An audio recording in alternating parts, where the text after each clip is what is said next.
ओम शांति, ओम शांति, ओम शांति। 16/11/2021 प्रातः मुरली। ओम शांति। बाप दादा मधुबन। आज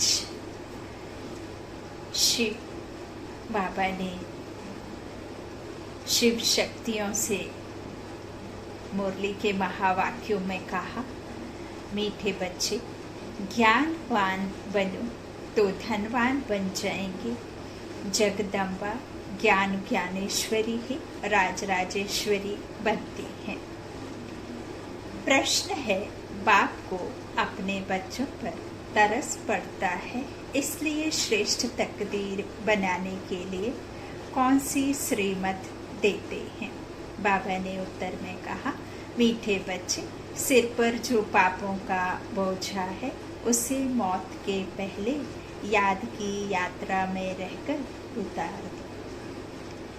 कोई भी विकर्म नहीं करो।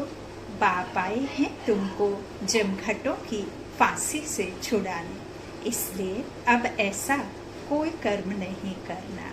गीत है, रात की राही थक मत जाना, आज हंसे कल रुलाना देना। ओम शांति। मीठे मीठे रूहानी बच्चों ने इस गीत का अर्थ समझा।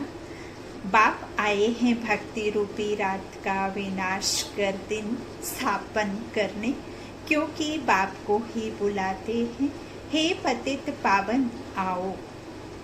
समझते हैं कोई समय हम पावन थे, अब पतित हैं।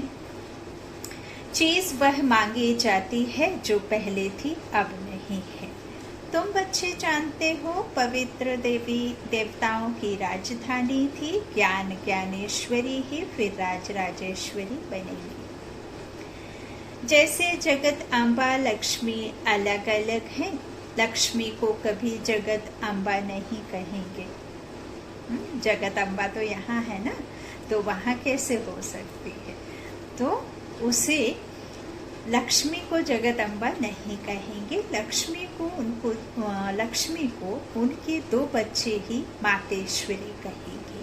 यहाँ जगत अम्बा को सब भारतवासी जो भी रिलीजियस माइंडेड हैं सब माँ कहते हैं। देवी देवताओं के मंदिर में जाकर उनकी भक्ति करते हैं। अभी तुमको मालूम हुआ है कि हमने बहुत भक्ति की है। दान पुण्य आदि जितना तुमने किया है उतना और कोई ने नहीं किया। जिसने जास्ती भक्ति की उसे ही फिर ज्ञान मिला ना। तो जितना तुमने किया उतना किसी ने नहीं किया होगा। तुमने सबसे जास्ती भक्ति की है। अब तुमने अपना यादगार जीते जी देखा है। आदि देव और आदि देवी हैं, जिसको जगत अम्बा कहते हैं।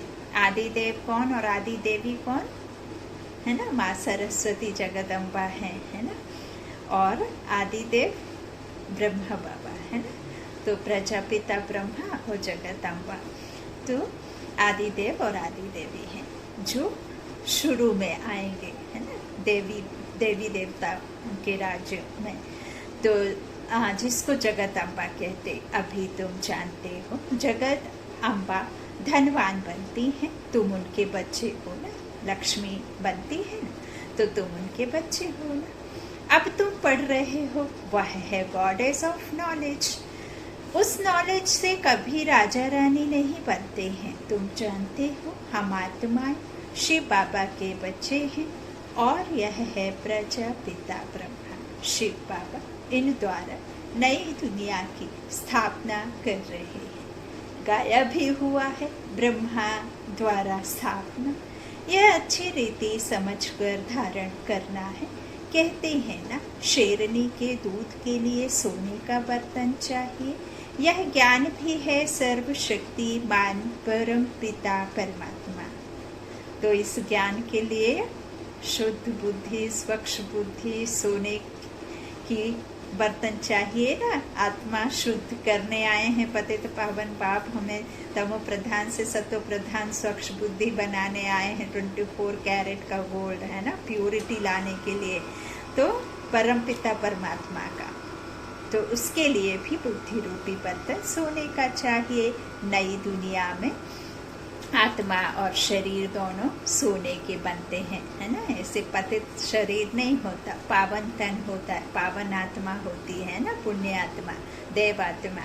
तो दोनों ही सोने के बनते हैं। अभी तुम्हारी आत्मा पत्थर का बर्तन है, तो शरीर भी ऐसा ही है। भारत में ही श्याम और सुंदर, पतित और पावन कहते हैं। दूसरे कोई खंडों में ऐसे नहीं कहेंगे कि हम पतितों को आकर पावन बनाओ। कहते हैं दुख से छुड़ाए, शांति में ले चलो। विवेक भी कहता है कि हम भारतवासी पावन थे। इन लक्ष्मी नारायण का राज्य था। भल कितने भी बड़े आदमी हैं, वह भी गुरु के पाँव में गिरते हैं कि नहीं, क्योंकि गुरु ने संन्यास धारण किया हुआ है। 5 विकारों को छोड़ा है तो विकारी निर्विकारियों को मान देते हैं। अब की तो प्रथा ऐसी हो गई है कि क्या करते हैं, अपने माता पिता के चरणों में झुकना छोड़ दिया, अपने माता पिता का मान सम्मान करना छोड़ दिया, लेकिन एक शौक के तौर पर या अपने दिखावे के लिए गुरु ज़रूर बनाया है। गुरु पूर्णिमा या कोई भी घर में कारज हुआ, कुछ एग्ज़ाम हुआ, कुछ नौकरी आदि लगे, तो जाकर के मीलों दूर गुरु के पास जाएंगे और उनके सामने नतमस्तक होंगे, प्रणाम करेंगे, उनको अच्छी सी मोटी सी दक्षिणा देंगे और कहेंगे गुरु जी आशीर्वाद दो, है ना। तो जबकि पहले सफल क्यों होते थे, क्योंकि माता पिता से हर रोज हर पल सुबह शाम उनके चरणों में नमन करके क्या करते थे, उनका सच्चे दिल से आशीष लेते थे। निस्वार्थ आशीष, निस्वार्थ और बिना किसी दाम के चुकाए बिना, है ना। अब क्या हुआ है, मोटी रकम लेके जाते हैं और गुरु बनाए हैं, गुरु के पास जाकर के उनके पास जाकर लेते हैं, है ना, उपशाक्ति। तो निर्विकारियों को मान देते हैं ना, क्योंकि 5 विकारों को छोड़ बैठते हैं। पवित्रता का ही मान है द्वापर से राजा रानी, और जो बाबा कहते हैं इस तरह से वजीर होते हैं ना, तो सतयुग में राजा रानी को वजीर होते नहीं, क्योंकि वहाँ किसी भी इस तरह से वजीर आदि की किसी से दिमाग लेने की आवश्यकता ही नहीं होती है ना। अब क्या फ़ायदा जब आप किसी वजीर से यदि लेंगे ही दिमाग और उसके भरोसे आप अपने राज्य को चलाएंगे, तो फिर आपका तो दिमाग चलेगा ही नहीं, समझो कि आपका दिमाग है ही नहीं। इसीलिए तो वजीर रखते, तो वहाँ सतयुग में वजीर आदि रखते ही नहीं। अब तो बहुत पतित होते गए हैं, तो सैकड़ों वजीर रखते हैं। यह है ड्रामा की भाभी। बाबा बतलाते हैं देखो कैसे ड्रामा की भाभी बनी हुई है। तो पहले ज़रूर भारत ही था, फिर दूसरे धर्म वाले आए। बाप समझाते हैं इस समय तुम हो ज्ञान ज्ञानेश्वर, जगत अम्बा है ब्रह्मा की बेटी, गॉडेस ऑफ नॉलेज। जगत अम्बा ज्ञानवान है तो दूसरे जन्म में धनलक्ष्मी बनती है। तुमको अभी बाप ज्ञान सिखा रहे हैं, तुम जानते हो हम वहाँ धनवान बनेंगे। दुनिया में यह किसको पता नहीं है कि यह लक्ष्मी नारायण धनवान कैसे बने। लक्ष्मी नारायण वही ब्रह्मा सरस्वती है। ब्रह्मा जगत पिता है, तो ज़रूर ब्राह्मण ब्राह्मणियाँ बहुत होंगे। तुम कितने ब्राह्मण ब्राह्मणियाँ हो, तुम जानते हो हम इस ज्ञान से भविष्य में ऐसे धनवान बनेंगे, एकदम गॉडेस ऑफ वेल्थ।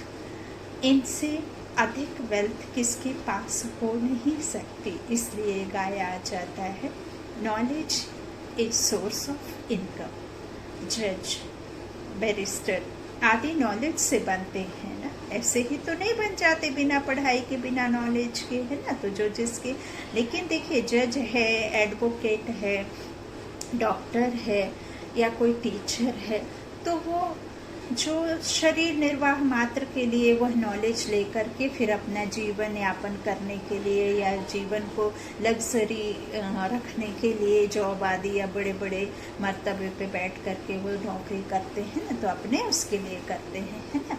लेकिन उस बैरिस्टर और उस डॉक्टर के नॉलेज से तो किसी आत्मा की सद्गति नहीं हो सकती ना। तो ऐसा कौन सा ज्ञान है जिसके बिना सद्गति नहीं है। तो ये ऊंचते ऊंच ज्ञान जो परम पिता परमात्मा स्वयं आकर देते हैं, इस ज्ञान के बिना सद्गति नहीं है ना।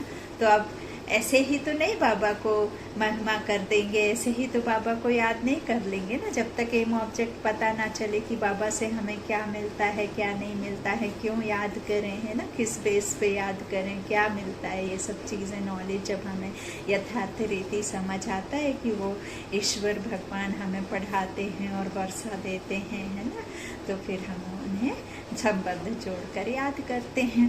तो इस तरह इनसे अधिक वेल्थ किसके पास नहीं है। बाबा कहते हैं तो जो नॉलेज है वह है इनकम ऑफ, जो knowledge is source of income, है ना।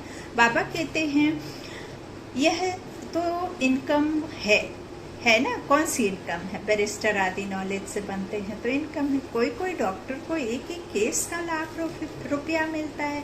कोई राजा रानी व प्रिंस बीमार हुआ, डॉक्टर ने बीमारी से छुड़ाया तो खुशी में आकर बड़ा बड़ा मकान बनाने के लिए पैसा दे देते हैं, है ना। रियलिटी है। तो ये कितनी इनकम हुई? तो पढ़ाई से ही पद पाते हैं। यह तुम्हारी पढ़ाई भी है, धंधा भी है, बाबा की सेवा भी करना है और पढ़ाई भी है ना। तो सोर्स ऑफ इनकम। तो मीठे बच्चे अब सौदा करने आए हो, कख पंदे लाख कमाते हो। बाबा विनाशी सर्जन भी है, सदैव हेल्दी बनने के लिए बाबा योग सिखा रहे हैं। बाबा कहते हैं मैं गारंटी करता हूँ तुम एवर हेल्दी और 21 जन्मों के लिए बनेंगे। तुम इस एक जन्म मेरा साथ रहोगे, मेरा साथ लोगे, तो मैं वादा करता हूँ, ईश्वर वादा करते हैं कि मैं तुम्हारा 21 जन्मों तक साथ नहीं छोड़ूंगा। 21 जन्मों के लिए तुम्हारा साथी बन तुम्हें प्रारब्धि प्राप्ति कराऊंगा, है ना। तो बाबा हमें ये गारंटी देते हैं इस तरह से। तो ऐसे सर्जन की दवाई अर्थात श्रीमत पर क्यों नहीं चलना चाहिए। बाप की मत मानो, मुझे याद करो। कहते हैं ना, सिमर सिमर सुख पायो, कलह कलेश मिटे सब तन के। तो भक्ति मार्ग में कोई कलह क्लेश मिटता नहीं है। बहुत सन्यासी लोग भी बीमारी में अर्धांग में पड़े रहते हैं कि नहीं, तो जैसे पागल हो जाते हैं। तुम बच्चे जानते हो, बाप की श्रीमत पर चलेंगे तो हम एवर हेल्दी बनेंगे। वहाँ आयु एवर एज 125 to 150, 125 से 150 वर्ष रहती है। ऐसे नहीं कि द्वापर में एकदम 35 वर्ष की हो जाती है ना। तो बाबा कहते ऐसा नहीं है, नहीं, पहले 100, 125 होगी, फिर 70, 80 की होगी, अब तो 35, 40 वर्ष तक आकर पहुंची है। छोटेपन में ही मर जाते, कई तो गर्भ में ही छोड़ देते हैं दम, है ना, शरीर। तो क्योंकि भोगी हैं, तुम जानते हो, अभी भोगी से योगी बन रहे हैं। वहाँ आयु इतनी होगी जो अकाले मृत्यु का भोगी नहीं। बाप स्मृति दिलाते हैं तुमको कितना राज्य भाग्य था, अब रावण ने लूट लिया। वहाँ यह मंदिर आदि होते नहीं। तुम्हारा स्लोगन भी है भारत का आदि सनातन देवी देवता धर्म जिंदाबाद, बाकी सब मुर्दाबाद, अर्थात अनेक धर्म का विनाश। वहाँ सिर्फ एक ही भारत खंड था। एक खंड में मनुष्य भी जरूर थोड़े होंगे। तुम देख सकते हो थोड़े समय में भारत की आबादी 9 लाख होगी और सब खत्म हो जाएंगे। 111, है ना, 1 से शुरू होगा कि नहीं। तो एक धर्म की स्थापना अब हो रही है। न्यू दिल्ली राज्य में एक ही भाषा, एक ही रस्म रिवाज होगा। यहाँ हर एक की रस्म अपनी है। वहाँ 1 राज्य, 1 कम्युनिटी थी। तुम ऐसे स्लोगन अखबार में भी डाल सकते हो कि अद्वैत राज्य होना है स्थापन, तो तुम ऐसे स्लोगन डाल सकते हो। बाबा ने से राय लेते हैं कि पैसा खर्च कर अखबार में डालें। बाबा कहेंगे भल डालो। मनुष्यों को मालूम पड़े कि क्या हो रहा है। कहते भी हैं क्राइस्ट से 3000 वर्ष पहले स्वर्ग था।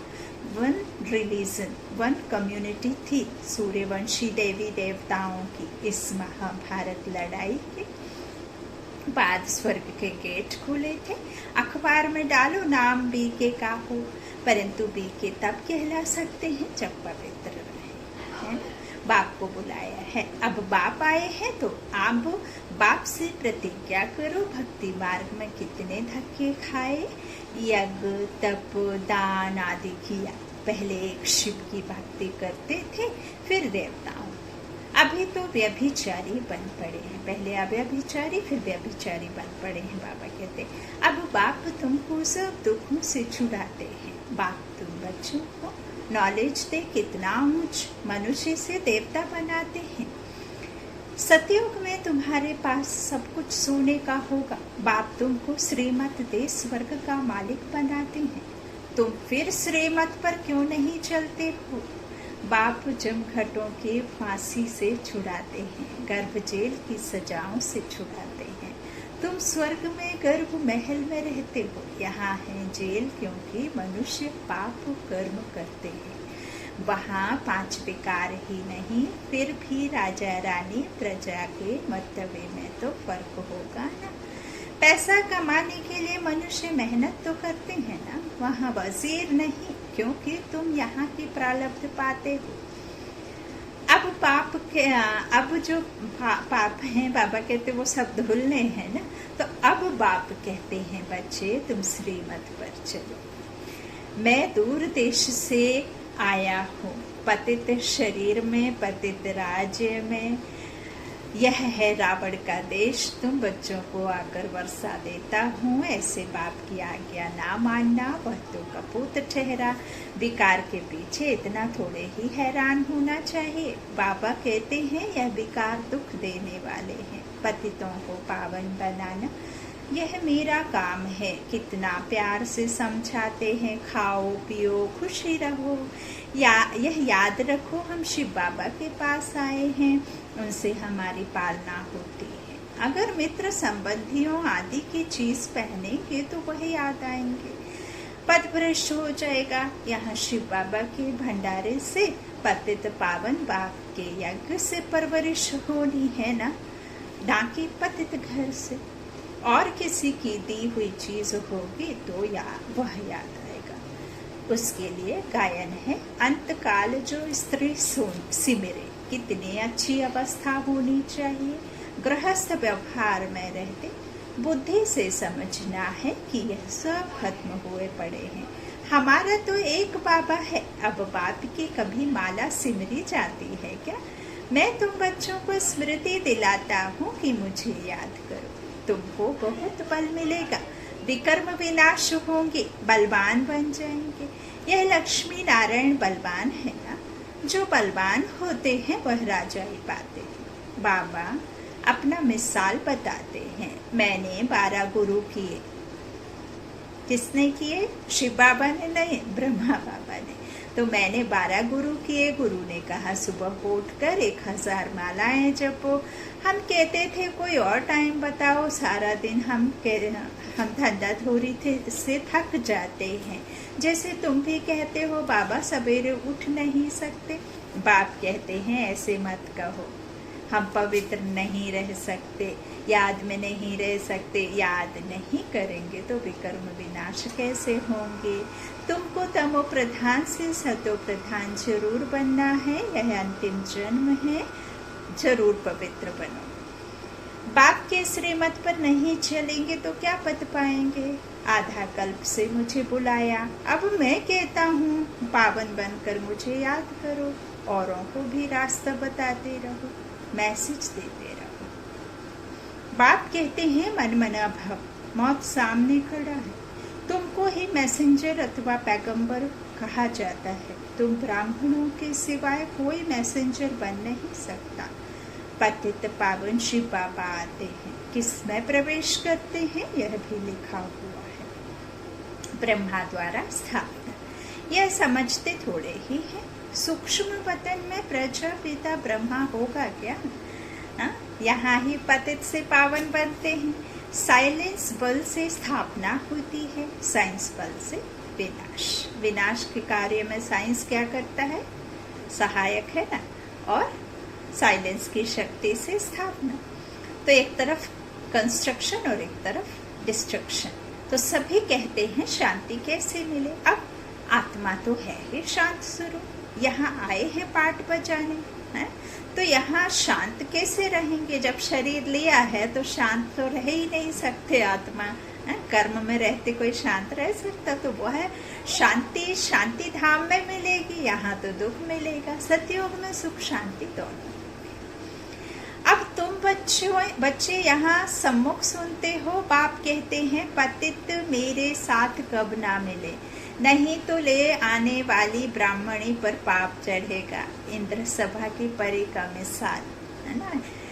वास्तव में इंद्र सभा यह है, यह ज्ञान सब परियां पुखरास परियां हैं, तो और ही धक्का लगेगा। बाबा सख्त मना करते हैं, कोई पतित को ले नहीं आना है, नहीं तो जो लाता है उसी को पाप चढ़ता है ना। तो आगे बाबा हमेशा पूछते थे कि प्रतिज्ञा किया है?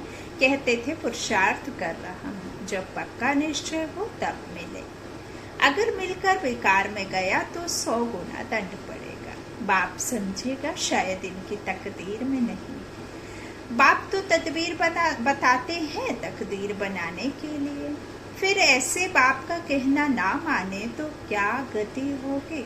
बाप को तरस पड़ता है। बाप कहते हैं अपने को करेक्ट करते जाओ, ऐसे ना हो चलते चलते मर जाओ। डर रहना चाहिए।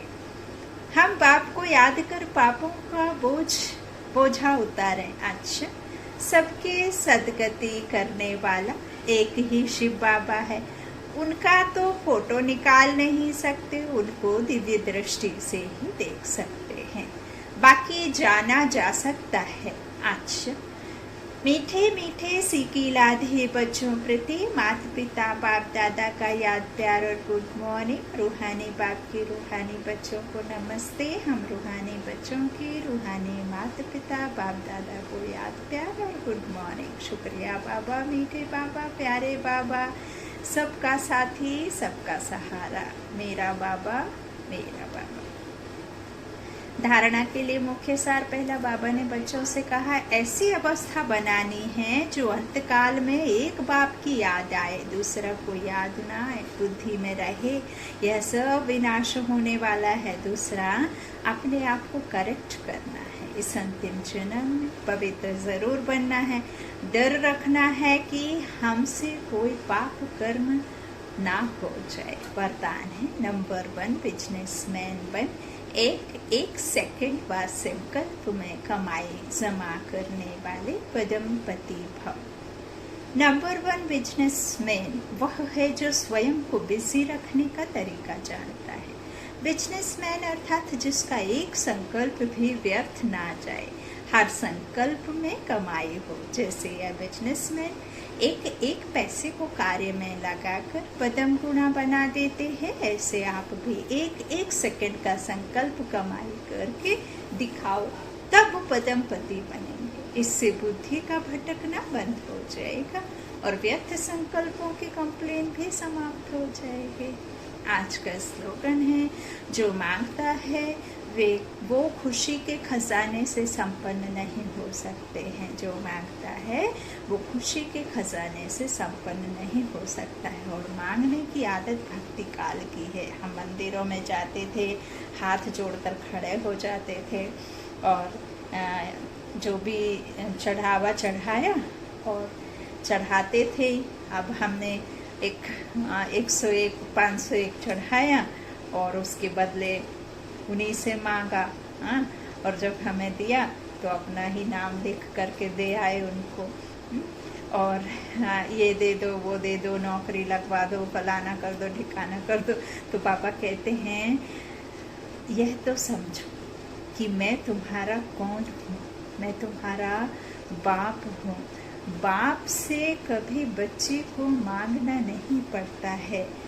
बाप के साथ रहो, बाप की याद में रहो, तो स्वतः ही सब कुछ बाप का तुम्हारा हो जाएगा। बाप से यदि हम बच्चे का रिश्ता रखते हैं तो भी हमारा ही फायदा है, और यदि हम उसके साथ बाप का रिश्ता रखते हैं तो भी हमारा ही फायदा है। यदि हम बच्चा समझकर पिता हमारी उंगली पकड़ता है तो पिता यह सोच कर के उंगली नहीं छोड़ेंगे कि बच्चा कहीं खो ना जाए, और यदि हम उसे बच्चा समझकर उंगली पकड़ते हैं तो भी हम यह सोचकर उसकी उंगली नहीं छोड़ेंगे कि बच्चा कहीं खो ना जाए, है ना। तो फायदा हमारा ही है। यदि हम बच्चा बनकर उसका साथ में रिश्ता रखते हैं तो बाप का बच्चे को मिलता है, और यदि हम बच्चे बनकर उसे पिता मानते हैं तो फिर ट्रस्टी बनकर हमारा सब कुछ, है ना, ऐसा होता है ना कि ट्रस्टी बनकर सब कुछ उसको दे देते हैं। तो यह बातें कई बार रॉन्ग हो जाता है। ओम शांति, ओम शांति।